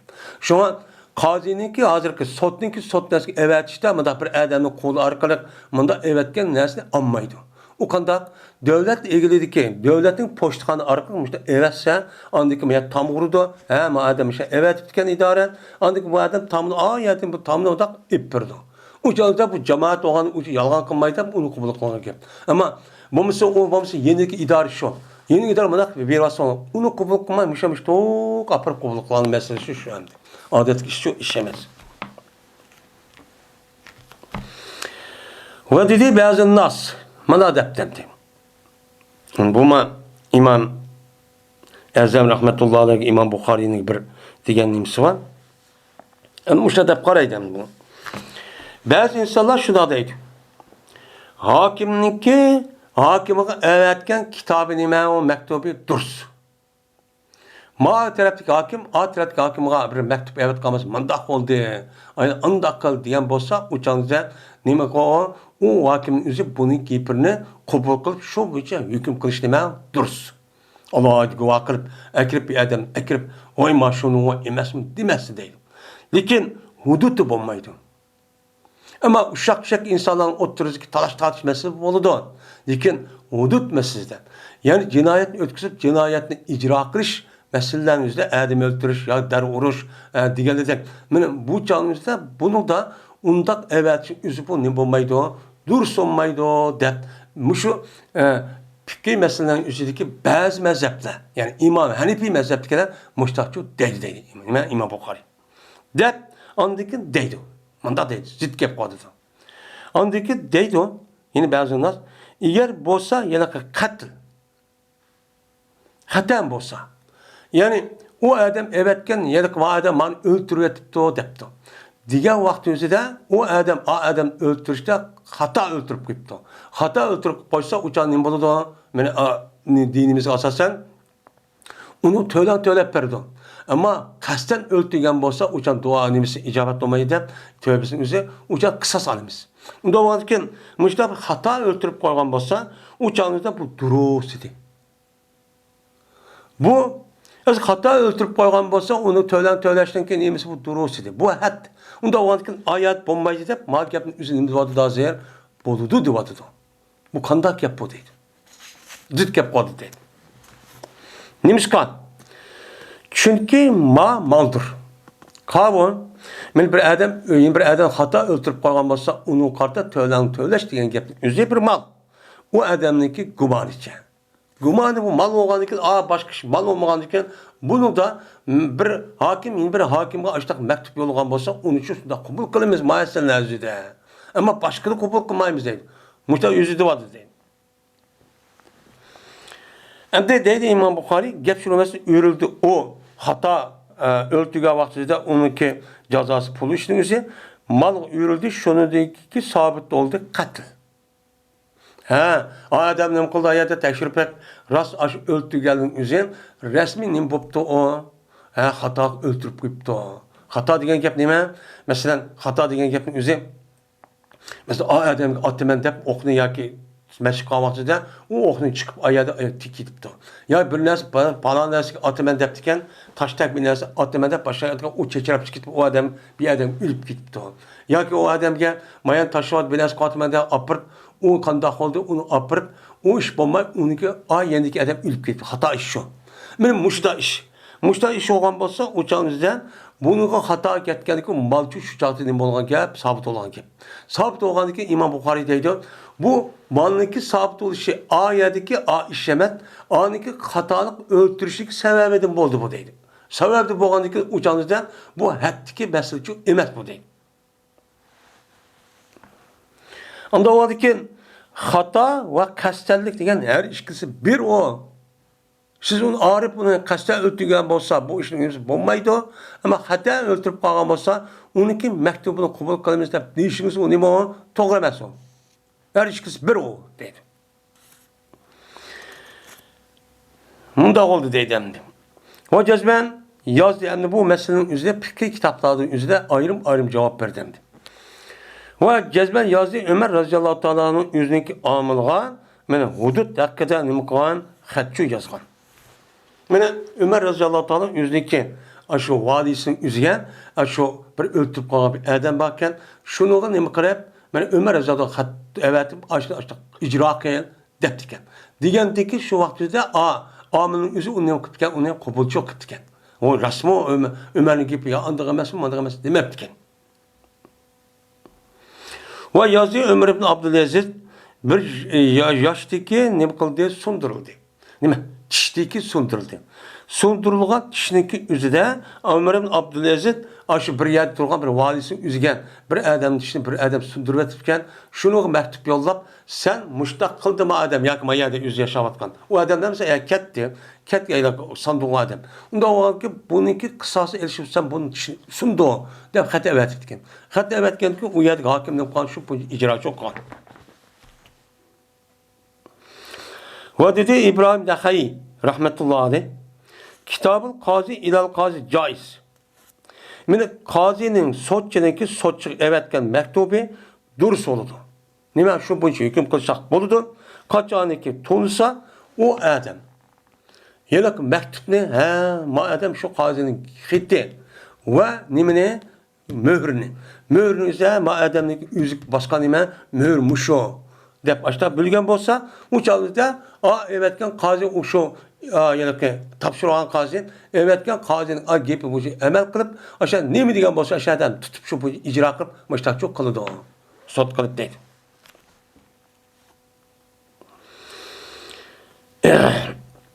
Ve Berti Şabi degan katta bir alim bamdi. Durus kıldı bu adam mektubu mektumni. Muştak mühür besilgan.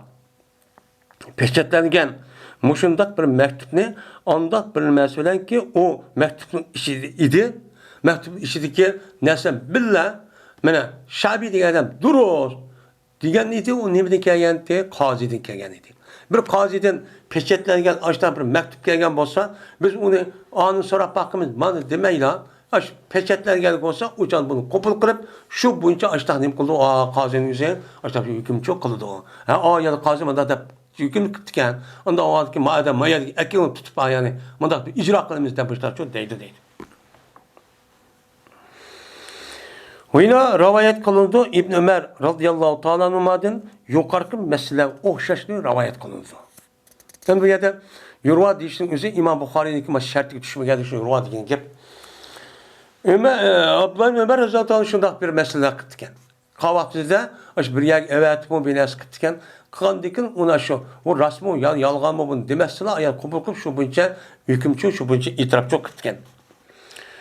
O dedi Muaviye ibn Abdülkerim Sakafi degan adam. Men hadir bo'lgan edim Abdülmelikni Ya'la degan adamki o adam Basrniki qozisi. Basr shahriniki qozisi. Ve İyas ibn Muaviye, Hasan, Somamat ibn Abdullah ibn Enes, Bilal ibn Ebi Burda, Abdullah ibn Bureyde Eslemin, Amr ibn Ebide, şunudek mene Abbad ibn Mansur degan adamların özü durus kan idi bula qazilarniki mektubunu benim nemisi mahzersiz şoğutladı. Yani guvaçılardan o ya da hazır kumar muş adamın hemmisi men aşıda bir qazinin özüdün mektup kelgen bolsa uçağınızda bu mektubun özü aş qazininki yüzü şu dep uçak guvaç bolmasın mı? Uçak şu adam keldi mi desem keldi dep o qazinin özü onu qabul qilib şu buncha qanda amal qilamiz degan bolsa şu buncha amal qildi dep men şu bir qancha salaflarning ichi chiqqan katta olimlar men mushtaqchu degandi deydi.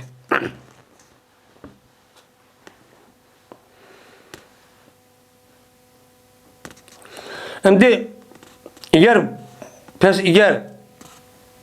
dese anda bilmez anda bir adamiki keltirildi mana o adamga mektubni mektubni shu kendim qilib keltiribdi. Yani a qaziniki gapningizni maqoziga ekibdimi mush qozi olgan debdiki nima debdi u nima inna zurun debdi. Bu yolg'on bu debdi. Qanday qilamiz chog'ingizda ma qazi a qazinin evetken mektubunu ise bu bühtan bu yalan bu zor degani. Bu ne tezvir, bu ne o sahtkarlık bu cinli madenin emes bu cevap bu depti. Diyen bolsa değildi o şu şunda diye adamga izhab teltemisil mahrece min zalik değildi. Emse bu adamın evetken mektubunu ise muşdak emse nim bolsa hazır yalgan sahtkar olsa onda olsa sen bunu izle bunun çıkıştığa bir yolunu tap. Kandak inmiş, kandak emse nim kılsa bunu. Ya yine başka adam evet demse ya kandak kılsan özel kıl deyimiz uçağımızda. Bizimki dini mesele üstün bu şu hüküm şu. Onu undak, vay andak evet koy değil, vay mandak koy demeyimiz dedim. Ama o vaktin yüzü de aşındak hani. Bir mahalleden, bir mahalle, bir nailden, bir arı şundan şirak. Uçan kim kullanmaydı hazır kadar o yılki alaklaşılan nime seçimin yüzü yok. Uçağınızdan. Hazır bir telefon bilen ya ki internet bilen açtan ne kullanan gap onu kabul kılan gap. Yeni şunda olup kalsın devlet organlarındaki mahkeme meselesinin üzerinde unda çok kılmaydı. Allah'a edin baş sistem çupa.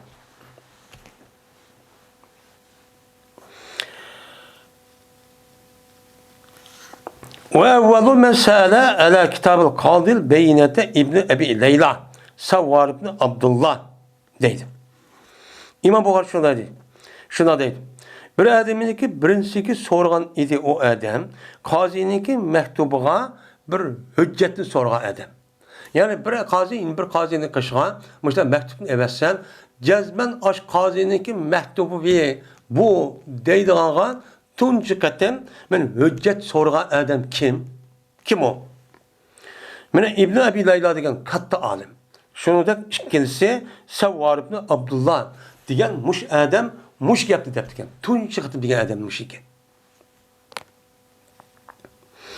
Ve dedi biz üçün Ebu Nuaym degan adam deydi o İmam Buxoriy. Yedis bayan qiladi, bu Ebu Nuaym bizga nima? Yedis bayan qiladi, dedi o Ebu Nuaym. Yedis bayan qiladi bizlarga Ubaydullah ibn Muhriz. Mene ip geldim ben bir mektubni Musa ibn Enes dinki o Basrniki qazisi idi. Basra degan shaharning qazisi bo'lgan mana Musa ibn Enes degan odamdan bir mektub menga nima qildi, menga shu keldi. Shu bilan aqamtu indahul baynatda. Va turg'izdim men u odamning qarshida bir hujjatni turg'izdimki jazman mana men uchun bodur palon odamning o'zida manda bir narsa bor.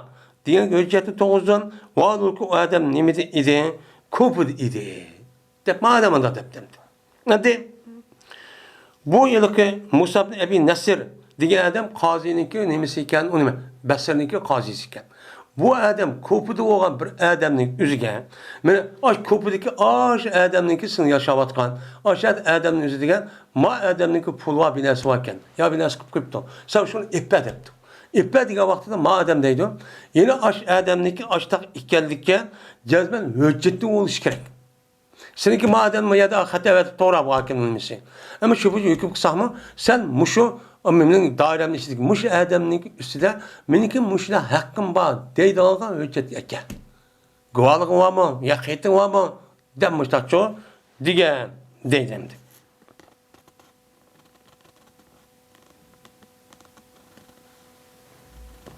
Müşaşu diyen deydi.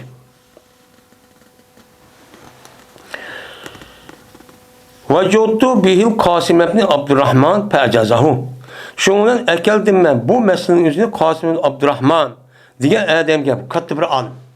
Bunuga men nim qildim, o gapni men mashtaq qildim deb, Basrniki nimasi bo'lgan, qozisi bo'lgan adam men ashtaq çok qilibdi. Qandikin bu adam ha to'g'ri qilibsan, ashtaq qilish kerak. Zaten o adam bana evetip de xat yazıp tapla apırıp an ipperden iş yok. Andaki şu adamın yine kaydı sorar. Rast seninki açlığında hakkın var mı yok mu? Diyen ki hüccet pakt gerek. Dep icazet kıptı. Ve körih köyde Hasan Basri Ebu Kalabe diyen işki alim şuniki guvalık şahit olay, şahit kay vesiyetke. Vesiyetin üzge guvalık kılışını nime kalın diye onu kerk köyde. Hatta ki bilgey o adam anda bilmesi ki nimene şu vesiyetin işitkin nasıl bilgey. Anındayken o nime o dürüst, bu dürüst emesidir. Yani bu yerde Hasan Basri rahmetullah Ebu Kalabe bir adam yeni bir adamga mesela ölü vakti vesiyet kıtken. Vesiyetin bir hatizip köptemdi. Hatizmiden. Kav vaktiden bu adam kopup nime deptemdi. Muş adamın vesiyeti muşu depti. Diyen bozu deydi bu adamın üzerine o nime o uçan üzerine bu adamın üzerine aş adamdaki vesiyet şu deydiğine uçanı hüccet ekliş mekruh. Nime vesiyet dursemez depti. Hatta yağlama ve pih. Hatta ki bu adam aş hasiyetteki işçideki nasıl bilgen kadar. Bilse andaki nim kıldığı gap, maşa adam vesiyetçi mesela xatu bilas qarab andaki hüküm kıldığı. Bommuş şu onu hüküm kıldığı bommaydı o. Vesiyetke ma adamniki guvacı ekleşik şu bombaydı o depti. Nimiş kalsa? Çünkü bu adam bilmeydi o. Kaşke şu vesiyetin içinde nim buluşu mümkün bir zulüm. Hata bir nasıl oluşu mümkün. Şu arkalık bu adam bir yakip bağışandı onu satkarıp tiyiştik başta kuatamda onu okumayız. Onda o halde onu guvacının yüzü kesme cezmen adamın yazgan aşı mektup yani hasiyet adamın bilmi geçecek bilmeyen kadar onu itibar kısmı bombayı depti. O cezmen yazgan idi Peygamberimiz sallallahu aleyhi ve sellem Ehl-i Hayber'ge. Şuna bir mektup yazgan Peygamberimiz yüzü Mekke'de durup, Mekke Medine'de durup Xaybar degani nima? 200 kilometr atrofida jiroqani. Shu yerda Yahudaga payg'ambar bir maktub yo'llabdi. Nim debsa, imma an tadu sahibakum va imma an tu'zinu bi harbin debdi. Mush nima debdi? Ya shuki pidi töletkeysizler senin hemrayınla. Endi bunu deyishda Peygamber sallamniki aşıp iki adam yoki üç adam mağdı. Mağa vaqtida uning birisi yani ağırlıdı işimizni qilamiz deb shunda qandaq birisi o'ldi. O'lgandan keyin o'chamizda buniki qotili kim? Unda olki bu yerda aşk adam emas. Unda shazman aşağıdaki aşk Xaybarki adam birisi o'ltirayotgan gap. O'ltirayotgandiki buniki kim o'ltirgan uqmadi. Uqmamaz İslamda qandaq qilin aqila deb. Shuniki aşağıdaki o'ltirgan o'likni qashidagi atrofdagi adamni tepib, shu yerga akirib bir qancha adam bo'ldi demdi. Şu adam andiki bununki tölün tölep versen deyimiz. Ama maqtunun egisiga mana pul versen deydigan bu qanday shu. Shunda varken Peygamber şu joyda xatab etib, mana sizniki mushu sahibinga yani qavun shu qaysi olsa yani sahibin. Aşıga yoki maqtununki sahibiga aş nemin төлesen töləni şu төлesen. Bu adamda tadu degan gap vadiya yada diyenin çıkıdı. Vediyen diyen gap neymi o? Fidyatun deyden. Fidyatun, idatun diyen de. Fidyat öyleyse ya ki bombaydı şu ki ilakaysa uruş ne?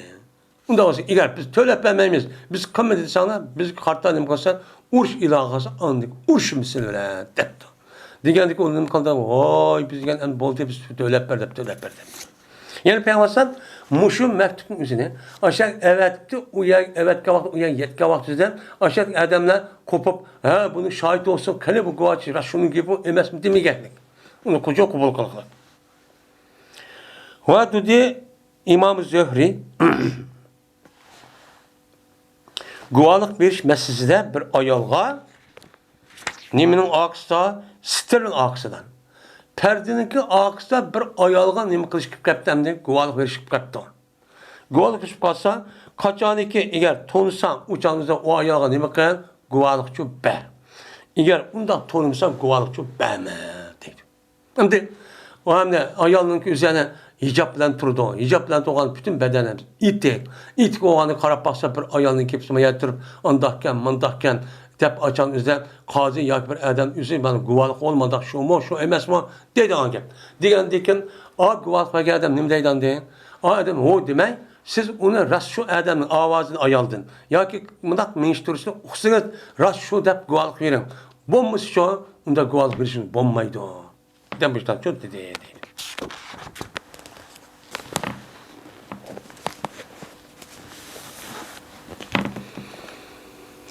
Enes bin Malik radıyallahu ta'ala rivayet kılındı. Endi muş mesele şu. Hazır kazinin mesele şu an. Ayol oğlanın yüzü mahkemenin yüzünü açıdı. Mesela. Yani yaşlı yüzünü açmışsa guvaç geldiğin gibi. Guvaç gelip muşu vakadaki aç divatkan aç işten kelimesi ayol muşu dep bilgen himbir adam andaki onun guvalıkası andaki bunun üstüne kazi hüküm çıkarılan gibi.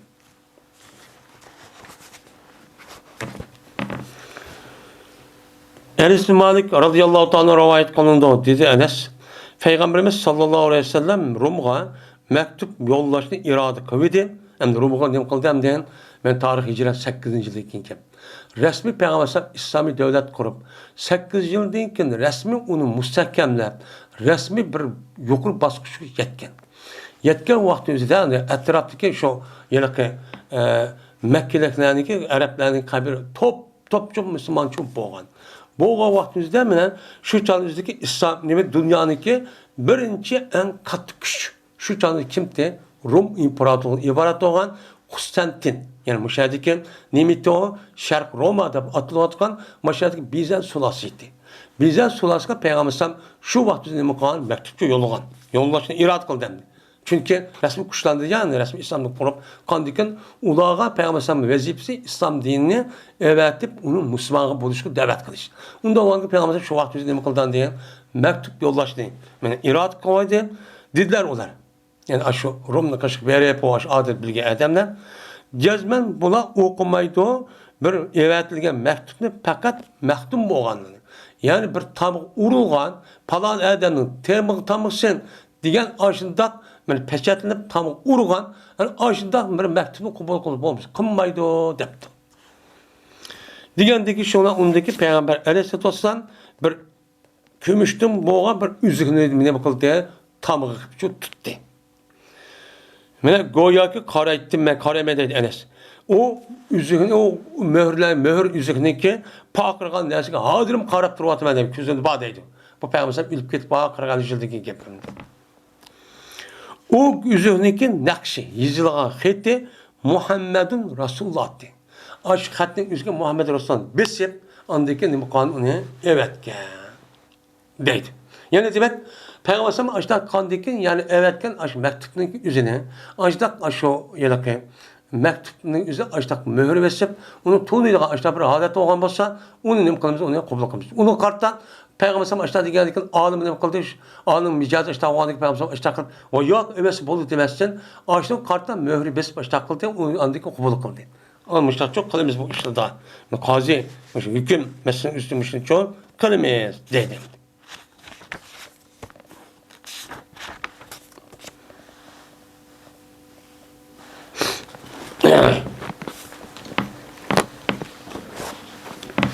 Babun. Meta yastavcibur recula kadai.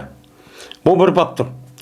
Kala kaçalıkka icap kılıdı. Yani layakatlik buludu. Her kişi qazi oluşqa. Xoş, endi qazi andaq qildi, mundaq qildi dedik. Unda o'g'andiki qazi bo'lgan odam, qandaq odam qazi bo'ladi. Hukm qila oladi. Shu qandaq odamni islomiy davlat qazi bo'lishga uni cho'q oladi. Ishlatadi. Mushuning ustiga nima bab deydi. Dedi Hasan Basri rahmetullohi alayh. Aldı Allah Taala hakimlardan. Kimden? Qazilardan. Kişinin üstüde hüküm kılgan müştak kişilerden şunu aldı ki yani aldı diyen gep yani ulağcı müştakil depnim kıldı, hüküm kıldı diyen gep. Yani Allah Teala müştaklardan aldı ki yani, sotçuğa adamlar hüküm kıldı ki kıldı. Ne mi deyipse şu ki geçmegen bu hakimler havayı heveske. Hüküm kılış jaryanıdan yüzdeki hıyalı karab hüküm kılıştan ne mi kıldı Allah Teala bunu da şu tosacak. Herkes undak şu benim konum anlatattı, bunda tatçı emez. Oyna korkmagaylar olar nemede insanlardan. İnsanlardan ma qazi hükmünde hüküm basam yerimine antaklanım deme resmi lillah meydan durup fakat Allah'dan korkup Allah bu işi diyen bu işi hüküm kırıp müştakçı kılışçı gerek. Müştak kanalına da ne kılıp buyurdu. Öyle setuvamagaylar olar menimki ayetimni kişikkenan bir pulga. Mene qazinin yüzü hüküm kılıştan, mene hükümdeki nimesin yüzüden karşı taraftan par edip, rüşvet edip, şu kılıç arkalık anladıkken hüküm mandak olsa onu yengiltip, yak onun başkasını kılıp, pulniki katarıga, mene pulun sevelen hata bir hüküm kılışın yüzüne Allah'ın nime kıldı onu dosya. Herkes bunu çok kılmanlar. Dem müştakçı dedi. Yani demek qazi olgan adamın müşundak salat iyi adamçı buluşçu gerek. Yani onun başka inecek şartları var. Ondakin okudu Hasan Basri rahmetullah tövenki ayet okuttu. Qazi diye müştak oluş gerekti. Ya Davudu inne cealnake halifeten fil ard. Fekum beynen nas bil hak ve la tettebil hava feyuzillike en sebilillah innellezine yazillune en sebilillah lehum azam şedidun bima nesu yevmel hisab deptu. Hey Davud, cezmen biz senin zeminde bir halife kıldık. Yani zeminde yani sen yaşavatkan yani üzüden yaşayamazsın.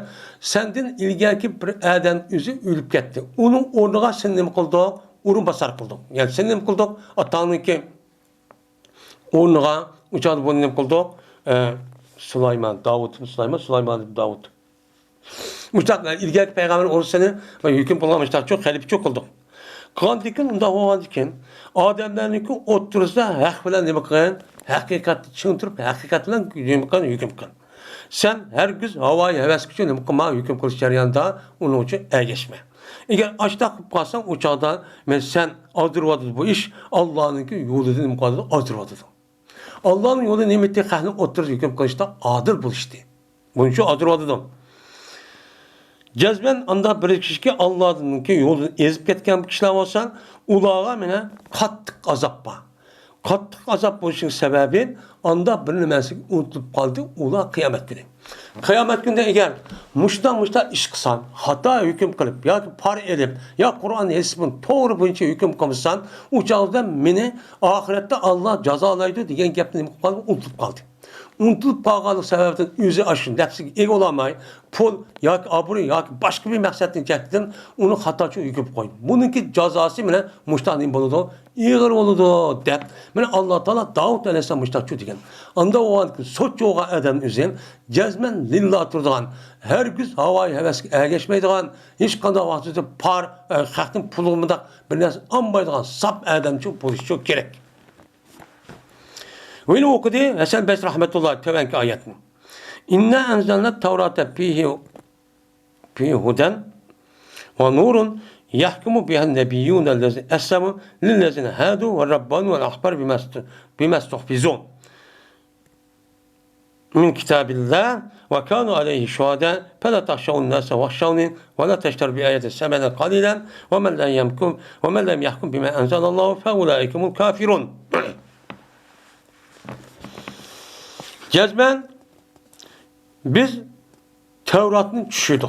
Kimge? Musa Aleyhisselam'a. Men bu Tevrat'ta bağdır nima huda. Yani hakikat dağdan. Doğru yolcu ba ve nur va. Bunun ben nur va. Hüküm kılıdı bu Tevrat'ta peygamberlerki onu nima kıldı? Müslüman oldu.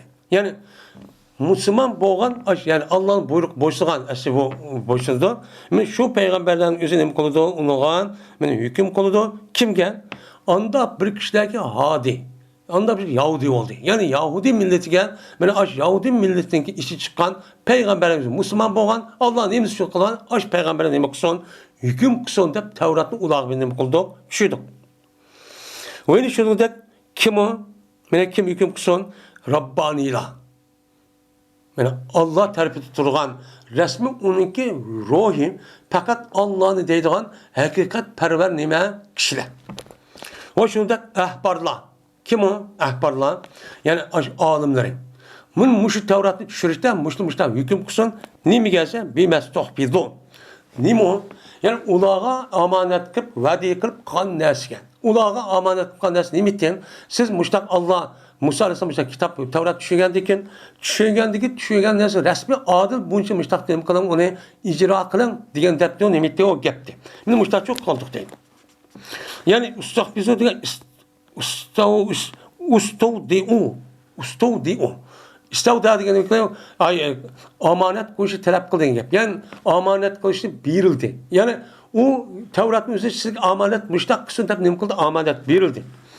Belgen diken şu dersden men açta nima kılsın hüküm kılsın min kitabillah nim bol diye Allah'ın kitabıdan müştak amanet koyup baş Tevrat'ın kendisi açta kıldı bunu hüküm kılsın tabi Allah'ın nima kıldı düşürdü ve kanu aleyhi şuhadan boldu bula şu Tevrat'ınki aş düşürgelge şahitçi boldu onda varken her Yahudiler insanları korkmağlar doğru hüküm kılıştı Tevrat boyunca ve yine menden nem kılına fakat menden okuyana. Ve setva mağlusunda benim ayetlerimnin kişkilen bir pulunu setan. Benim ayetimnin beraberge kişkilen bir pulunu setelip şu pul belge adamınki diğer boyunca onda hükümçü kılmalı.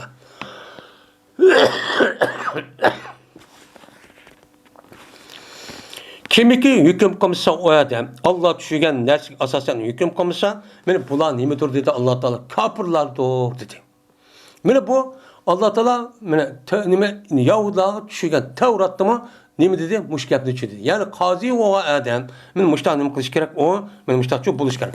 Rabbani adim müştahçı kişi buluş gerek. O yine o xalqniki pulga obro'y tuqqanimda u bilmabdi deyğanğa unda ko'z qaramaydigan, uni olmaydigan, yontaya qo'ymaydigan shu Tevratni nim bo'lsa aynan shundaqcha ijro qildigan, xalqni qo'ymaydigan mana mushtachu kishi bu. Bo'lish kerak degandan ya'ni qozi bo'lgan odam mushtachu bo'lishi kerak deydi. O'yin o'qidi nima? Hasan Basri rahmatullohi alayh. Ve Davud ve Süleyman iz yahkumani fil hars iz nefeşet fihi ghanamul kavmi ve kunna li hukmihim şahidin. Fefehemna Süleyman ve kullan ve ateyna hukmen ve ilma. Deptu. Endi yine Davud ve Süleyman Aleyhisselam'ı kelsek, onu gepiliço, peygamber kılıço evettik. İz yakıman. Şu vaxtida bu ikisi bir terörgü zemin cihetten nima qildi? Hükümçü qildi. Şuna bir vaka yüz vergen. Qandaysa şu vaxtida meni otlagan idi şu ziraatda bir qavmniki meli nima qilgan u yerda otlagan. Yani bir adam bir zemin varken yaylaq u yer apırıpla yine bir adam u yer yap ketipdi. Yap ketgandan keyin şoňdan ve kunna hükmü şahidin. Şoňdan o adam özü u yerda nima qildi o? Men Davud Aleyhisselam kış geldi o. Davud Aleyhisselam kış gelgende ondan keyin Süleyman Aleyhisselam kış geldi. Şu gap. Ve bulduk biz ulanıki hükmüge biz şahittik. Biz bilip durumuz deydi. Şöyle açtık olgandan keyin onundaki biz bu meselenin özü nima Davud Aleyhisselam yine başka garak bir hüküm koydu.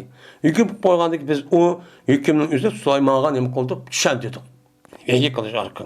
Düşendirdik biz o meselenin Süleyman'a nima kıldık? Düşendirip Süleyman Aleyhisselam yine bir doğru bir şekilde nima kıldı? Hüküm çok oldu. Ve kullan atayna hukmese ve ilma. Her birine yani Süleyman ve Davud'un her birisiga bir ilimni biz nimani hükümni şu ata kıldık. Endi ayada Süleyman Aleyhisselam'ın hüküm kılışının üzerine sel bir kadar koygan. Onu dikin nima Davud Aleyhisselam. Sel bir koygan ama Davud Aleyhisselam'ın kılımı doğru etti. Lekin Süleyman Aleyhisselam'ın hüküm kılışı bir kadar nima yaxşırak. Onda o dikin anında Süleyman Aleyhisselam'ın ayada Davud Aleyhisselam'ın men doğru tapaman deb ictihat kılıp bu adam özü şu hüküm kıldı.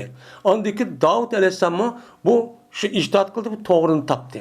Süleyman Aleyhisselam doğrunu tapaman deb ictihat kılıp açtakıştan hata töven yani ebzənin sel töven qalğan bolsun bunu Allah kabul kıldı. Yani demek bunu qazi olğan adam özü gezme bu meselenin özüdə mənə qanday oluş kerekken resmi doğrunu tapaman haqqını, adaletini tapaman deb hükümçü qilish kerakkan deydi.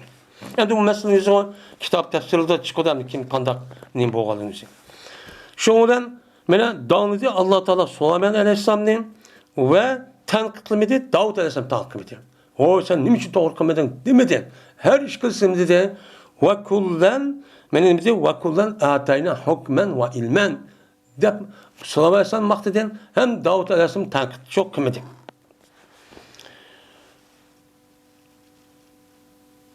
Eğer deydemdi Hasan Basri. Onda bilmez ki Allah zikr kıldı o iki adamın işinden zikr kılan iş benim bulmagan bolsa idi. Cezmen körtüme şunu qazilar ilah olup gitti dep gördüm. Ay iki peygamber iş tügeçti dep gördüm. Maşadam işkemnin yüzü müştah dep Allah degen müştah ha oluşu ilah olmaptı şüphetim kaptı diyen boldu deyim. Nimi söylese çünkü cezmen Allah Teala manıga menen maktidi onunki ilmi bilen. Yani o nim kıldı ilimle doğru bilen ilim malumat asasen nima kıldı hüküm kıldı dedi. Ve özlerini kupur kıldı Allah Teala mani onun ictihat kılışıyla. Onu nima kıldı o ictihat kıldı Süleyman Davud yani Davud Aleyhisselam ictihat kıldı. O ictihat kandiki şununla Allah ictihat kandiki bu hata ketme trişmen de işte kitip kaptı da bunun özünü kupur onu nima kıldı maktedi. Anda iş bu şu. Ve dedi Muzahib ibn Züper. Dedi biz için Ömer ibn Abdülaziz bir günü yani qazilar üçün badır 5 iş var. Qazi olğan adamniki sıfatının buluş gerek 5 xil şu sıfat buluş gerek dedi. Qaçaniki hata qilib qalsa men qazi şu 5 işten bir xislatni yani bir parçası yokken qazi olğan adamda o çağda buldu o adam şu qazi olğan narsa bir xil nima bo'ldi vasmat bir xil sifatniki o'zicha kamchilik bo'lgan bo'ladi. Unda olarkan qazi olğan adam men töven demek olğan 5 xil sifatga egchi bo'lish kerak. Agar uningdan bo'lmay qolib qolsa, qazi bo'lmasa, u chog'da bu qazining o'zi shuni kamchilik ham bo'ladi. Hukmi to'g'ri deganda to'g'richa bo'lmaydi. Qanday deydi? Birinchi shuki bo'lg'ay bu qazi faqih bo'lish kerak. Olim bir gap, bildi bir gap. Ama onu resmi bilip tushunib, paqay degan gap shu. Buni Qur'on hadisda uni tatbiqlab, amaliyotga rasmiy ijro qilib, buni mushtaq moslashtirib, buni mushtaq bir-birisi bilan moslashtirib, mushtaq hukm chiqarib, qanolaydigan, rasmiy tushunadigan mushtaq odam bo'lish kerak. Bilish bir gap, tushunish bir gap bo'ladi. Ikkinchi, u odamning o'zi afif bo'lish kerak. İffet, namusluq bo'lish kerak. Hergiz zina, fahişe yoki unda bir narsa deydigan, obro' inovati to'kadigan bunda bir ishni yo'q bo'lib qolmasi kerak. Uchinchi, salib bo'lish kerak. Halib. Halib degan eg'ir besiq, oldirovchi emas. Eg'ir besiq bo'lish kerak. Yani yavaş yani. Sen eg'ir besiq, mundaqcha bo'lish kerak. Ondan keyin iffet bo'lish kerak. Bu 3 1 2 3. Dördüncüsü sarf. Muşu haqiqiga vaqtida qattiq bo'lish kerak. Uca nima mijoz bo'sh.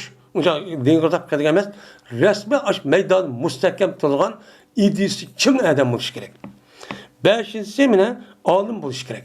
Yani u tushunsa lekin u odamga yani hukmni chiqarish va uni qanday qilish nimasida uni bir usuli bor. Shu usulni bilgan odam bo'lish kerak.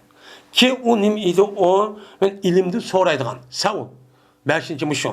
Mene alimki o davamlıq ilim okup, ilimni okusan bol kitap görüp, özü terbiye asasan, özü yeteklep, özü terbiyelep turduğun, mene muşta alimki buluş gerek. Anıdaki muş 5 şart olsa, anıdaki kazi olurdu. Eğer onun bir kemip kalsa, uçanızda bu kazi olsa, işte şunundaki bir sıfat kemiyip, anıdaki kemtük, yükümçü kıp kalırdı, bu doğrucu emez.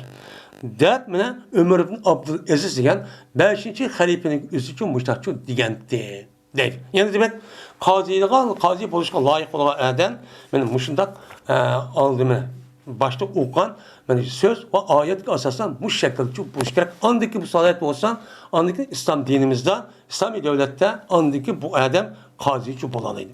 Bo'lmasa shu bo'lolmaydi. وآخر دعوانا الحمد لله رب العالمين.